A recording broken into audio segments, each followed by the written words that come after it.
வணக்கம் நண்பர்களே. நாம் இன்றைக்கி இந்த வீடியோவில் என்ன ஒரு முக்கியமான தகவலை பற்றி தெரிஞ்சுக்க போகிறோம் அப்படின்னு பார்த்தீங்கன்னா, கயல் சீரியலில் நடிச்சிட்டு வர சுபாஷினி அப்படிங்கிறவங்க திடீர்னு தற்கொலை பண்ணியிருக்கிறாங்க. அதுவும் அவங்க தற்கொலை பண்ண விஷயம் அப்படிங்கிறது சமூக வலைதளங்களில் மிகவும் அதிர்ச்சி தர விஷயமாக போயிட்டுருக்கு. அதுக்கு முக்கியமான காரணமே அவங்களுக்கு திருமணமாகி ஒரு வருடம் தான் ஆகுது.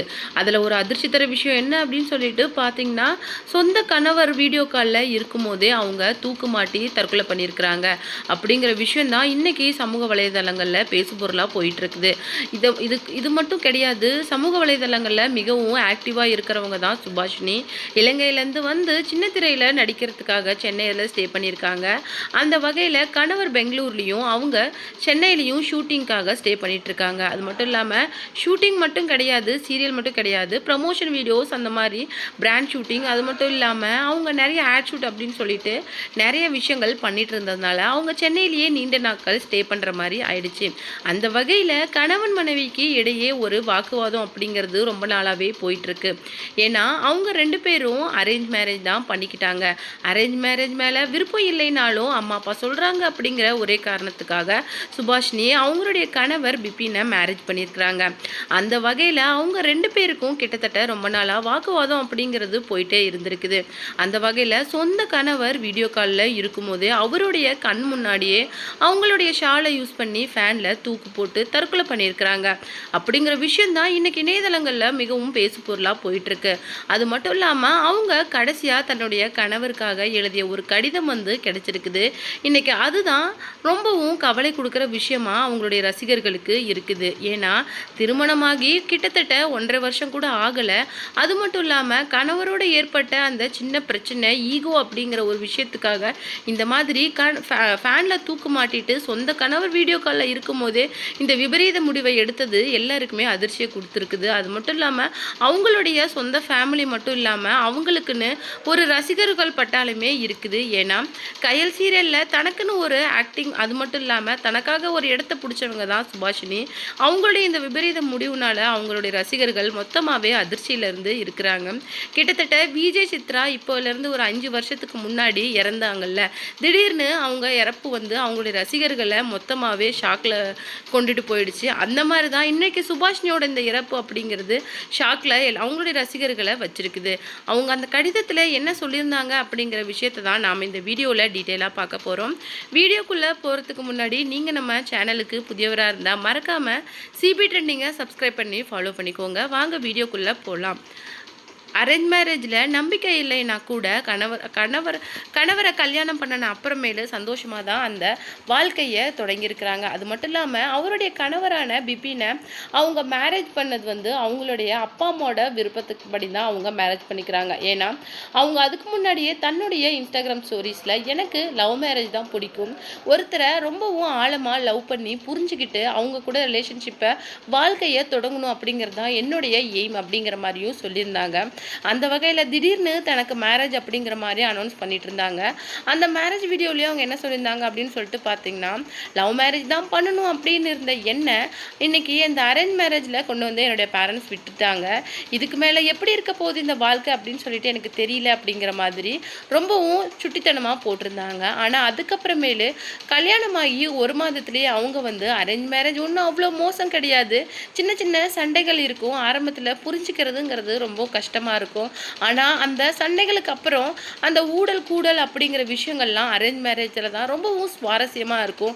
கண்டிப்பாக அது லவ் மேரேஜில் கிடையாது அப்படிங்கிற மாதிரி ஸ்டார்டிங் 3 மந்த்ஸில் நிறைய பதிவு அவங்க கொடுத்துருந்தாங்க. அதுக்கப்புறமேலு கல்யாணம் ஆகி 1 இயர் அவங்களுடைய வெட்டிங் ஆனிவர்சரி செலிப்ரேட் பண்ணும்போது அவங்க என்ன சொல்லியிருந்தாங்க அப்படின்னு சொல்லிட்டு பார்த்தீங்கன்னா, கணவன் மனைவிக்கு உள்ளே இருக்கிற அந்த ஈகோ அப்படிங்கிற விஷயத்த, ஆட்டிடியூட் அப்படிங்கிற விஷயங்கள் எல்லாம் தூக்கி போட்டுட்டாலே அந்த வாழ்க்கை ரொம்பவும் சூப்பராக இருக்கும்.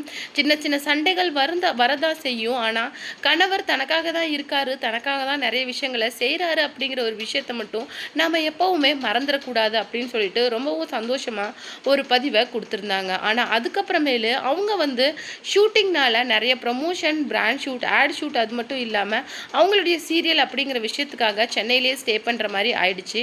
கணவர் நிறைய தடவை பெங்களூர் வா, ஏன் வரமாட்டேங்கிற அப்படின்னு சொல்லிட்டு அவங்கள கூப்பிட்டு கூட அவங்களால போக முடியாத சூழ்நிலையில் அவங்க அவங்க சென்னையிலேயே ஸ்டே பண்ணிட்டு இருந்திருக்காங்க. இதனால கணவன் மனைவியிலேயே ஒரு வாக்குவாதம் ஏற்பட்டிருக்குது. அந்த வாக்குவாதம் கொஞ்சம் அதிகமானதுனால நான் உனக்கு யாரு அப்படின்னு சொல்லிட்டு கண்டிப்பா ப்ரூவ் பண்ணுவேன் அப்படிங்கிற மாதிரி ஒரு கட்டத்துக்கு சுபாஷினி போய் வீடியோ கால் பண்ணியிருக்கிறாங்க. அந்த வகையில் என்னுடைய எப்பவும் போல தான் மனைவி தன்னை மிரட்டுறாங்க அப்படின்னு சொல்லிட்டு கொஞ்சம் அசால்ட்டாக இருந்த பிபின் வந்து என்ன பண்ணியிருக்காரு அப்படின்னு சொல்லிட்டு பார்த்தீங்கன்னா, உன்னால் முடிஞ்சதை செய்ய அப்படிங்கிற மாதிரி சொல்லியிருக்காங்க. ஆனால் மனைவி என்ன பண்ணியிருக்காங்கன்னா, எதிர்பாராத விதமாக தன்னுடைய ஷாலை யூஸ் பண்ணி ஃபேனில் தூக்கு போட்டு தொங்கியிருக்கிறாங்க. அது மட்டும் கிடையாது, அவங்க கடைசியாக வந்து தன்னுடைய ஹஸ்பண்ட் பிபினுக்காக ஒரு லெட்டர் எழுதி வச்சுருக்காங்க. அவங்க என்ன சொல்லியிருக்காங்க அதில் அப்படின்னு சொல்லிட்டு பார்த்தீங்கன்னா, என்னை பொறுத்த வரைக்கும் அரேஞ்ச் மேரேஜ் அப்படிங்கிறது வேஸ்ட் அப்படின்னு தான் நினச்சிட்டு இருந்தேன். ஏன்னா முன்ன பின்ன தெரியாத ஒரு நபர் கூட திடீர்னு கல்யாணம், அவர் கூட தான் உன் வாழ்க்கை, நீ இதுக்கு மேலே அவர் கூட தான் இருக்கணும் அப்படின்னு சொல்லிட்டு உங்ககிட்ட வந்து யாராவது சொன்னால் உங்களுக்கு எப்படி இருக்கும்? எனக்கு அப்படி தான் இருந்தது உங்களை ஃபஸ்ட்டு மீட் பண்ணப்ப. ஆனால் என்னுடைய அந்த எண்ணமே இந்த 3 மாதத்தில் மாறிடுச்சு. எனக்கு வந்து உங்களை ரொம்ப பிடிக்கும், எந்த ஒரு விஷயத்துக்காகவும் நான் உங்களை விட்டுறக்கூடாது அப்படின்னு சொல்லிட்டு ரொம்பவும் ட்ரை பண்ணுவேன். ஆனால் எனக்கு கொஞ்சம் ஷார்ட் டெம்பர், கோபம் அதிகம் அப்படின்னு சொல்லிட்டு உங்களுக்கே தெரியும். என்னால் அதை கொஞ்சம் ஹேண்டில் பண்ண முடியல. மேபி என்னால் இந்த பக்கம் என்னுடைய கெரியரையும் சரி, அந்த பக்கம் ஃபேமிலி லைஃப்பையும் சரி பேலன்ஸ் பண்ண முடியல அப்படின்னு தான் நினைக்கிறேன்.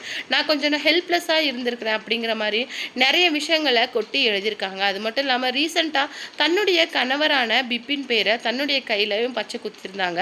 அது மட்டும் இல்லாமல் ரொம்பவும் அந்யோன்யமான தம்பதியாக தான் ஆரம்பத்திலேருந்தே பிபினும் சுபாஷினியும் வாழ்ந்து வந்திருக்காங்க. சென்னையில் ஒரு ஃப்ளாட்டில் 2 பேருமே ரொம்பவும் சந்தோஷமாக வாழ்ந்து வந்திருக்காங்க. ரீசெண்டாக 1 இயர் வெட்டிங் ஆனிவர்சரி முடிஞ்ச அப்போ கூட ரொம்பவும் சந்தோஷமான பதிவை 2 பேரும் சேர்ந்து கொடுத்துருக்காங்க. அதில் ஆட்டிடியூட், ஈகோ அப்படிங்கிற விஷயத்த கணவன் மனைவி கண்டிப்பாக தூக்கி எஞ்சிடணும்.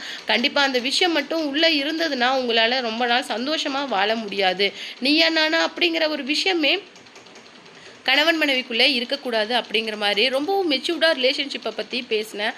அவங்க எடுத்த இந்த விபரீதமான முடிவு தான் இன்றைக்கி சமூக வலைதளங்களில் ரொம்பவும் வைரலாக போயிட்டுருக்கு. அது மட்டும் கிடையாது, சுபாஷினி வந்து இலங்கையிலேருந்து இன்றைக்கி தமிழகத்தில் வந்து சின்ன திரையில் ஒரு பெரிய இடத்த பிடிச்சிருக்கிறாங்க. அவங்களுடைய கனவை கொஞ்சம் அடையிறதுக்கு முன்னாடியே அவங்க அவசரப்பட்டுட்டாங்க அப்படிங்கிற மாதிரி அவங்களுடைய ரசிகர்கள் சொல்கிறாங்க. அது மட்டும் இல்லாமல் அவங்கள மாதிரி ஒரு டெடிக்கேட்டடான டிசர்விங்கான பர்சனை யாராலையுமே பார்க்க முடியாது. ஏன்னா ஆக்டிங் கரியர் அவங்க ஸ்டார்ட் பண்ணி அது முடியறதுக்குள்ளேயே அவங்க தன்னுடைய வாழ்க்கையை முடிச்சுக்கிட்டாங்க அப்படின்னு தான் சொல்லணும். ஏன்னா இதுக்கப்புறமேலு பெரிய பெரிய ஆப்பர்ச்சுனிட்டிஸ் அவங்களுக்காக வெயிட் பண்ணிட்டு இருக்க இந்த நிலைமையில அவங்க எடுத்த இந்த முடிவை என்ன சொல்றது அப்படின்னு சொல்லிட்டே தெரியல.